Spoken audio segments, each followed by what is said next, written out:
All right, let's jump right in. If you've ever felt dizzy or off balance, chances are you've felt something else too, right? That kind of mental cloudiness we call brain fog. Well, today we're going to unpack how that feeling isn't just in your head. Nope, it's scientifically tied directly to your inner ear. And for so many people with balance disorders, this has been their reality for years. They tell their doctors, I feel mentally fuzzy, I can't concentrate, I'm forgetting things, and it's frustrating and often dismissed. But here's the thing. This feeling, it's not just some side effect. It's a core symptom, and science is finally catching up to what patients have been saying all along. I mean, think about it. How can your inner ear fog up your brain? It sounds kind of strange, doesn't it? The little system that keeps you standing upright is somehow messing with your ability to think clearly? Well, that is the exact mystery we're going to solve today. And trust me, the answer is pretty incredible. So, we're calling this the brain fog mystery. And for a long, long time, this link between feeling dizzy and having trouble thinking, it was just anecdotal. Stories patients told. Doctors were mostly focused on the physical stuff, the spinning, the instability, but that's all changing. New research is finally giving us some solid answers. And here it is. This is the big one. A huge new review in the International Journal of Molecular Medicine just put it in black and white. Vestibular dysfunction, that's a problem with your inner ear's balance system, directly leads to cognitive impairment. So let's be super clear, this isn't just a vague feeling anymore. This is a documented physiological fact. Okay, so how does this even work? Well, it turns out your vestibular system, all those little balance organs tucked away in your inner ear, is doing way more than just keeping you from falling over. It actually plays this secret, absolutely vital role in how you think. Yeah, you can almost think of it as this constant, crucial stream of data. Your brain is always listening to your inner ear, getting updates on where your head is in space and how it's moving. But it's not just using that info for balance. Nope, it's feeding that data right into its higher-level thinking processes. And what's really fascinating is that the damage isn't just random. The problems really fall into two main buckets. You've got spatial cognition, which is all about how you understand and move through the world around you. And then there's non-spatial cognition, which covers those core mental jobs like memory, attention, and just plain old problem solving. And this is where that whole GPS analogy just clicks into place.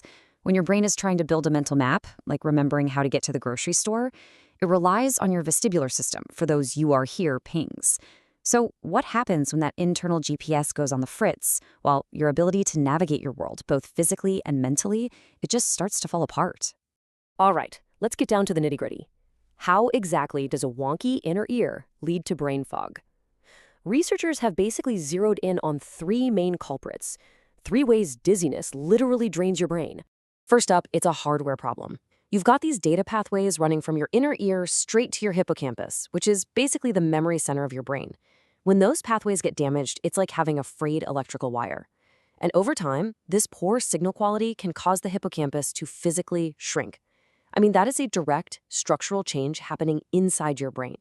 Okay, number 2, a chemical attack.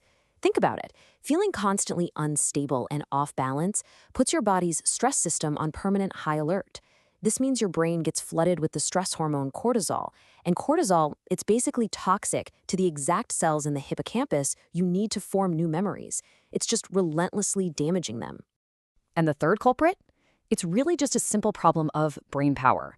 Under normal circumstances, staying balanced is totally automatic. You don't even think about it. But when your vestibular system is failing, your brain has to pour a ton of conscious effort, its CPU power, into just keeping you upright. And that leaves way fewer resources for everything else you need to do, like focusing on a conversation or trying to remember someone's name. Now here's the thing. These 3 culprits, the frayed wires, the chemical stress, the resource drain, they don't hit everyone the same way. The type of brain fog you might experience can actually be a clue to your specific vestibular diagnosis. And you can see that spectrum right here. Take someone with bilateral vestibulopathy, or BVP. For them, it's often severe spatial memory problems, which connects right back to that hippocampal shrinkage we were just talking about. But then you look at someone with PPPD, and for them, it's more of a constant general brain fog and a weird feeling of depersonalization. It just goes to show how specific and nuanced this connection really is. So what does all this science actually mean for the people living with these conditions? Well, this new understanding is forcing a massive shift in how doctors need to think about treatment. It's creating a whole new path forward for patients. And the takeaway is absolutely crucial. Here it is. Just treating the dizziness, just stopping the spinning, it's not enough anymore. It's just not. We have to address the cognitive side of things too. A holistic approach isn't just a nice idea, it's now the only real way forward. And the good news is, this research gives us a clear roadmap for what better care looks like.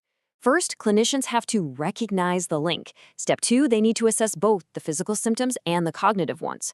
Third, that means bringing in neuropsychology, actually testing things like memory and attention as part of the standard workup. And finally, you tailor the rehabilitation to help both the body and the mind heal together. And this all leads us to one last really fascinating thought. We know that as we get older, our balance system naturally starts to weaken. So, if we now understand how a failing vestibular system can harm our thinking, could that knowledge actually give us clues to help protect our brains against age-related decline, maybe even dementia? It's an incredible idea, right? The key to the future of brain health might just be hiding in our inner ear,